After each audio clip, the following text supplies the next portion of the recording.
نوا قلیلی متولد کالیفرنیا و بزرگ شده استرالیا یک بهایی ایرانی است که به 4 زبان صحبت میکنه و در حالی که 24 سال سن داره بسیار شناخته شده. در سن 19 سالگی عناوینی همچون مجری، خبرنگار و تهیه کننده نیز به کارنامه کاری او اضافه شد.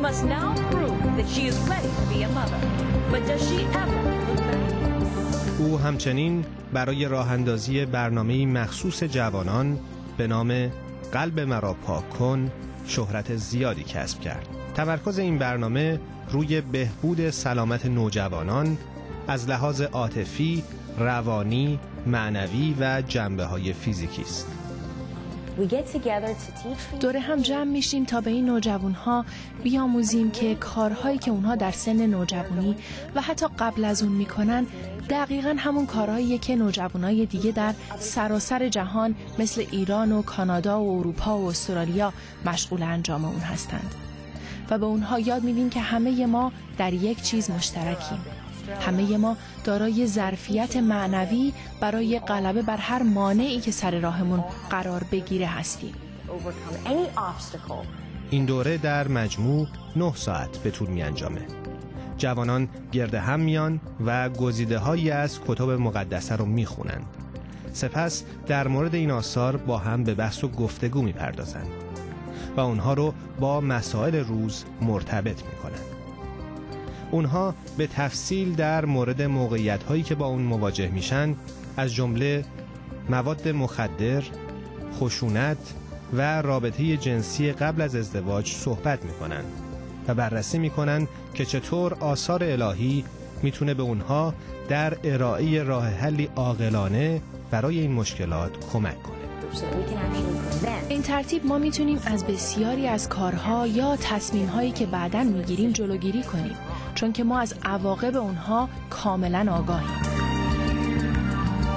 به نظر من برنامه‌هایی که بی‌قیدی در مسائل اخلاقی و جنسی رو ترویج داده و جوونا رو تشویق میکنه که خودشون راه حلی برای مشکلاتشون پیدا کنن، که اغلب همین راه حل‌ها موقتیه، مثل استفاده از مواد مخدر و مشروبات الکلی، فقط جوونا رو گیج و گمراه میکنه.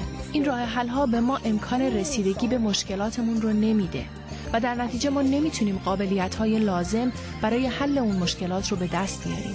به نظر من این راه حل‌ها مثل چسب زخم هستن، چسب زخم‌های خیلی موقتی برای زخم‌هایی که مدام عمیق‌تر میشه.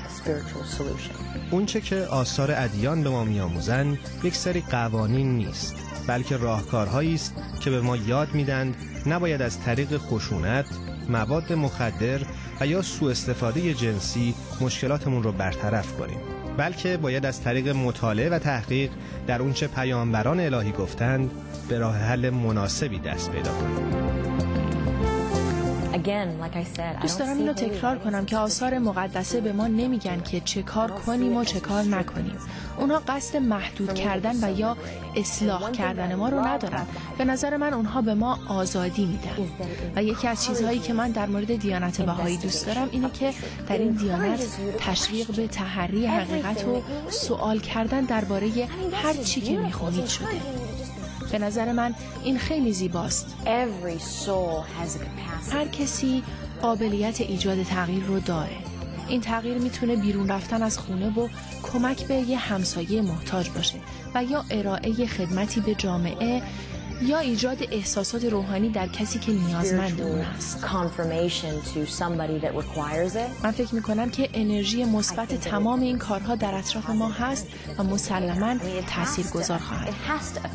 آرزوی نوا اینه که ببینه جوانها از نهایت استعداد و نیروی بالقوه خود استفاده میکنند و دوستانشون نیز در پیدا کردن این نیرو به اونها کمک میکنند. آرزوی قلب من هستش که یک روز جوانا بدونن که چقدر قدرت دارن.